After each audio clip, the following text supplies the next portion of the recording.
Fala pessoal, professor Pedro Henrique aqui, com muita alegria para anunciar esse curso que a gente vai estar fazendo, onde nosso foco vai ser resolução de problemas e nós vamos abordar alguns fundamentos da matemática. Então nós vamos trabalhar uma aritmética, quase uma teoria dos números ali. Eu gostaria de trazer alguns conceitos que não aprendem na escola, que vocês vão achar muito úteis. Também geometria, análise combinatória e, por fim, raciocínio lógico. Por fim, não. Nós vamos começar com raciocínio lógico. Eu trouxe uma aula hoje para vocês que eu espero que seja uma abordagem inicial para que eu conheça um pouco sobre como vocês têm escrito matemática, como vocês têm feito matemática. Vocês vão ver que diversas vezes eu explico como justificar essa nossa resposta, tá? Principalmente para quem estiver focando aí na OBMAP, a segunda fase ela é toda justificada. Também como alguns concursos assim de nível mais alto são todas justificadas. Eu espero que vocês aproveitem o máximo e que eu possa trazer um pouquinho de uma visão diferente da matemática que eu fui construindo ao longo dos anos e que hoje em dia é cada vez mais cobrada, só que a escola não vem tendo aptidão para conseguir concluir, né, essa etapa disso que vem surgindo. Então, sem enrolar demais, já vou trazer para vocês o nosso primeiro conteúdo, que é raciocínio lógico. Vou colocar aqui na tela o nosso quadro virtual, não vou ficar aparecendo aqui para não atrapalhar, tá bom? Então, pessoal, eu coloquei aqui raciocínio lógico para o BMAP porque eu venho me surpreendendo muito com o conteúdo que vem caindo no UBMAP e eu tenho visto como ele tem sido cada vez mais útil para as pessoas poderem desenvolver o pensamento de como resolver um exercício sem se aplicar diretamente aquela fórmula ou que seja algo extremamente controlável. Essas resoluções de problemas, elas vêm trazendo assim uma gama de alternativas, de soluções, de pensamentos, de cada vez que você se depara com uma questão nova, você tem que realizar um novo pensamento. Não é igual antigamente na escola que tinha aquela lista enorme e cada um desses pequenos itenzinhos mudavam aos pouquinhos e era tudo ali muito fácil de você entender. Eu venho trazer uma proposta de uma matemática que requer uma interpretação, ok? E isso daí vai servir para qualquer coisa que você quiser na sua vida. Se você quiser fazer um concurso, se você quiser fazer uma Olimpíada, qualquer coisa, ou se você quiser só se reencontrar com a matemática mesmo. Eu costumo dizer, eu falei sem enrolação, né? Mas eu gosto de falar, vou falar só a última coisa. Eu costumo dizer que eu nunca saio impune quando eu falo qual é a minha profissão. Toda vez que eu falo que eu sou um matemático, as pessoas me retornam uma história delas com a matemática. Então, se você não foi bem na escola e agora você está precisando disso na sua vida adulta, se você foi bem na escola e está querendo reencontrar isso, esse curso é para você, ok? Ativa o sininho, se inscreve nesse canal aqui do YouTube que eu vou postar várias coisas legais. Então tá, o que é o raciocínio lógico? Não é bem um tópico da matemática como funções ou geometria. É uma ferramenta que nós usamos para conectar as ideias, entender um problema e encontrar um caminho para essa solução. É uma cola da matemática, ou seja, seu raciocínio. É o que você consegue pegar de valores daquela pergunta, o que você consegue perceber de elementos, ok? Se você consegue desenhar, se você consegue organizar numa tabela, você já está fazendo um raciocínio lógico, ok? Então já vamos começar aqui com a nossa estratégia número um para os nossos raciocínios lógicos, que é tentar encontrar algum tipo de padrão. Essa habilidade é a mais comum no OBMAP. Vocês vão ver que está bem focado no OBMAP porque o conteúdo é bem bacana. São sequências, são repetições, são regras de formação e elas vão estar escondidas. Nós temos que procurar por essas regras, tá bom? Então eu trouxe aqui para vocês um exemplo, ó, uma sequência de figuras. Considere a sequência de figuras formada por palitos. Quantos palitos terá a figura número 10? Sendo que a primeira figura foram 4 palitos, a segunda figura foram 7 palitos e a terceira figura foram 10 palitos. Que tipo de pensamento nós podemos construir para descobrir um padrão aqui? Olha só que interessante, então. Da figura 1 para a figura 2, nós adicionamos 3 palitos, né? É assim que a gente transformou o nosso 4 no 7. Nós somamos 3. Da figura 2 para a figura 3, nós também somamos 3 palitos. Gente, não liga pro meu desenho, não. Às vezes eu desenho meio mal mesmo, mas o importante não é esse, tá? Então, olha só que interessante. Nós estamos somando 3 palitos a cada vez. Você pode contar no seu dedo? Você pode começar lá com 4, fazer mais 3, mais 3, mais 3, mais 3? Claro que pode. Você pode fazer essa conta aí nos dedos. Mas você também, se quiser ir desenvolvendo a sua escrita matemática, você tem outras maneiras também de pensar esse padrão. Uma justificativa para isso, de uma maneira mais matemática do que contar, é tentar escrever alguma lei de formação, né? Se a gente observar, então, que na primeira figura tem 4 palitos, e a cada figura seguinte nós formamos ela, né, adicionando 3 palitos, então a quantidade de palitos é n, e o próximo passo, né, ela é descrita por 4 mais n menos 1 vezes 3. Eu já coloquei assim bem rápido, né, essa construção para vocês conseguirem entender que eu vou sempre abordar a maneira mais intuitiva de fazer e vou tentar trazer para vocês aquela maneira mais matemática mesmo de escrever para quem tiver esse interesse. Será que essa fórmula aqui funcionaria? Se o n fosse 1, então nós teríamos n igual a 1. Substituindo na fórmula, eu não escrevo n, eu escrevo 1. Então, 4 mais 1 menos 1 vezes 3.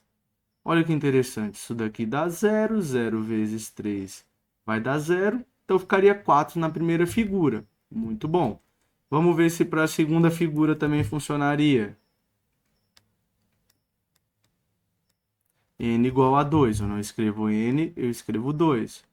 Então, 4 mais 2 menos 1 vezes 3. 2 menos 1 é 1, vezes 3 é 3, mais 4 é 7. A nossa lei de formação está funcionando. Então, vamos aplicar agora para o nosso n igual a 10. Se o n fosse igual a 10, eu teria 4 mais 10 menos 1 vezes 3. 10 menos 1 é 9, vezes 3 dá 27, e o 4 que estava ali, 4 mais 27, 31. Então, nós teríamos 31 palitos na figura 10. Se você for contando aí, começando do 4, somando 3 10 vezes, também tem que dar a mesma coisa. A gente pode fazer essa prova na mão. Então, 4 na primeira, mais 3, 7, mais 3, 10, mais 3, 13, mais 3, 16, mais 3, 19, mais 3, 22, 25, 28, 31 na décima. Ok?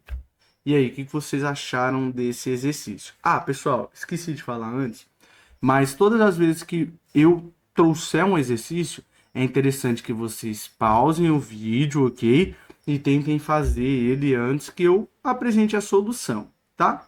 E também lembrando que essa primeira aula ela é só bem demonstrativa, ela vai ser uma aula mais curtinha, com poucos exercícios. As próximas aulas nós já vamos aumentar o nosso tempo. Quero fazer ao vivo com vocês, quero entender como é que vocês estão pensando, ok? Mais um probleminha aqui de raciocínio lógico. Qual é o algarismo das unidades do número 2 elevado a 2024? O que esse cara está querendo de você?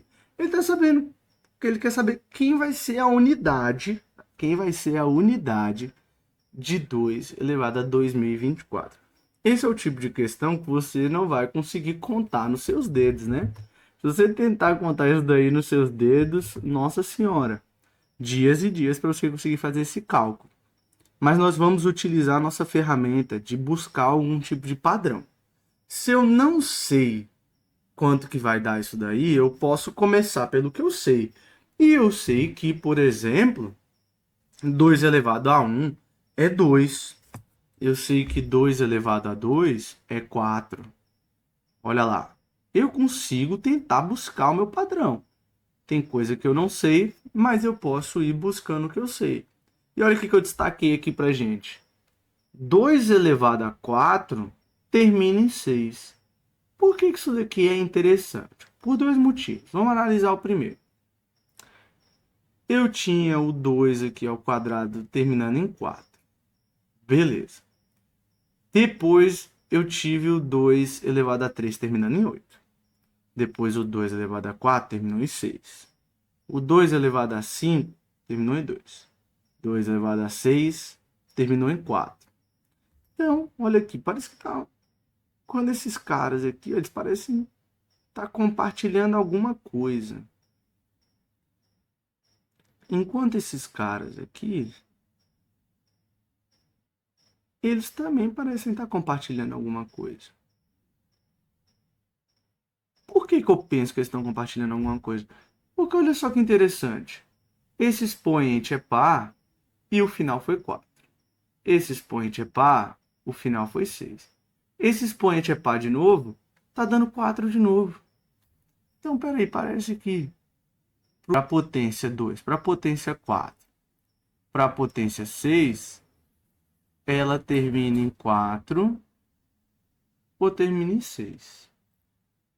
Se a potência é 3, 5 e o 7 eu não sei, né? 2 elevado a 7, isso daqui dá 128. Opa, repetiu o padrão então. Para 3, para 5 e para 7, ou termina em 8 ou termina em 2. Tá bom? Se eu continuasse aqui, ó, 2 elevado a 8, tentando buscar um padrão, eu teria 256. Então, olha só, o 8 também terminou em 6. Me parece, então, que os ímpares terminam em 8 e 2, e os pares terminam em 4 e 6. Tá bom. Eu também, tá, já consegui aqui, esse padrão é meu, já peguei. Mas ainda 2024. Esse negócio tá muito complicado, né? Lembrando que, pessoal, aquela propriedade, né, clássica lá das nossas potências, tá? Quando eu tenho, por exemplo, elevado a esse cara, eu poderia muito bem dizer que é 2 elevado a 2000 vezes 2 elevado a 24, a 20, perdão, vezes 2 elevado a 4, né? Bases iguais, a gente somar isso daqui daria a mesma coisa.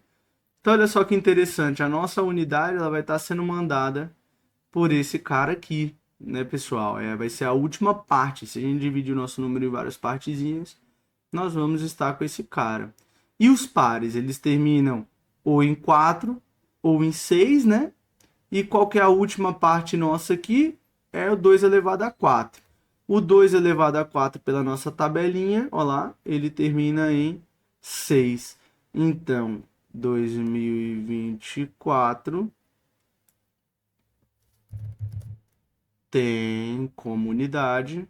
Então, pessoal, 2024 tem comunidade o número 6. Nossa senhora.